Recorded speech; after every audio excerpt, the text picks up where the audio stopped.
Olá pessoal, tudo bem?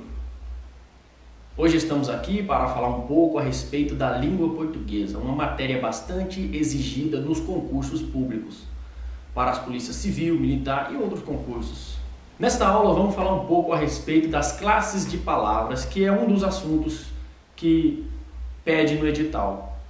Então preste bastante atenção nas dicas que vamos dar aqui nesta aula e acredito que isso vai ajudar você bastante a dar um norte a você quando o início dos seus estudos, ok? Primeiro, pessoal, uma dica muito importante é você elaborar uma planilha de estudo. Essa planilha de estudo, por exemplo, de segunda a sexta-feira, você seleciona os dias da semana e quais são as matérias que você quer estudar naquele dia. Você pode estudar apenas uma matéria por dia ou mais de uma matéria, se for o caso. Exemplo, você pega a segunda-feira, a parte da manhã para estudar a língua portuguesa. Ou caso você não está disponível na parte da manhã, você estuda a parte da tarde, a língua portuguesa. Ou também, se você trabalha o dia inteiro, você pode estudar à noite. Desde que você organize o seu tempo, organize o seu estudo de uma maneira que você possa estudar todo dia numa sequência. Isso vai ajudar bastante no seu aprendizado, no seu conhecimento, para que você possa concorrer a uma das vagas e ter um bom resultado na prova objetiva. Vamos falar um assunto interessante da língua portuguesa, que são as classes de palavras. Sabemos que as palavras dividem-se em 10 classes gramaticais, de acordo com a sua função. Existem aquelas que dão nome às coisas, outras que falam de suas qualidades, que sugerem uma ação e até as que expressam emoções. A primeira que vamos falar nesta aula é substantivo. Substantivo é uma palavra que dá nome a todos os seres que existem ou que imaginamos, como pessoas, lugares, objetos, acontecimentos e sentimentos.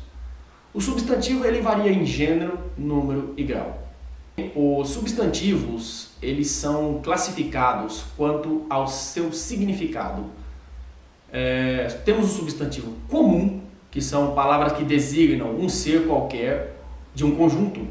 Exemplos: menina, cidade, país, carro, animal, homem, vida, mãe, caneta, luz, etc.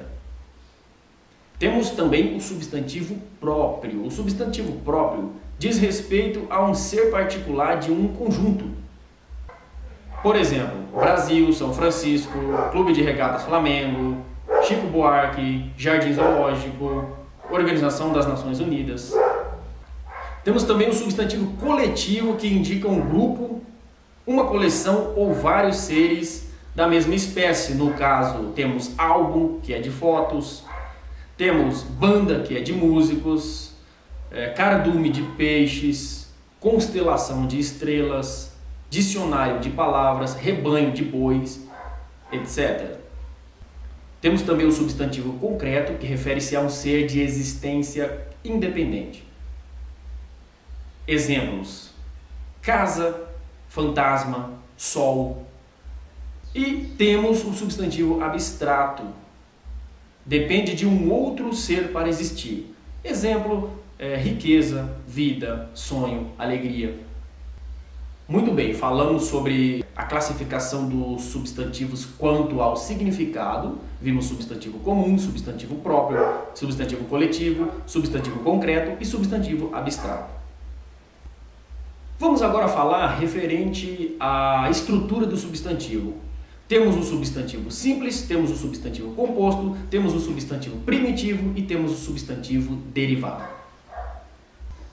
O substantivo simples, ele tem um só radical. Por exemplo, pé, roupa, tempo. Já o substantivo composto, ele tem mais de um radical. Exemplo, pontapé, guarda-roupa, passatempo. O substantivo primitivo, ele não deriva de uma outra palavra. Exemplo, pedra, flor, etc. E o substantivo derivado, ele deriva de outra palavra. Exemplo, pedreiro, que deriva de pedra, florista, que deriva de flor, e assim por diante. Essa foi uma aula básica a respeito de substantivos. Vimos aí que o substantivo é uma palavra que dá nome a todos os seres que existem ou que imaginamos, como pessoas, lugares, objetos, acontecimentos e sentimentos. Então o substantivo ele varia em gênero, número e grau. Vimos aí quanto ao significado do substantivo, substantivo comum, substantivo próprio, coletivo, concreto, abstrato, e vimos quanto à estrutura, simples, composto, primitivo e derivado. Até a próxima!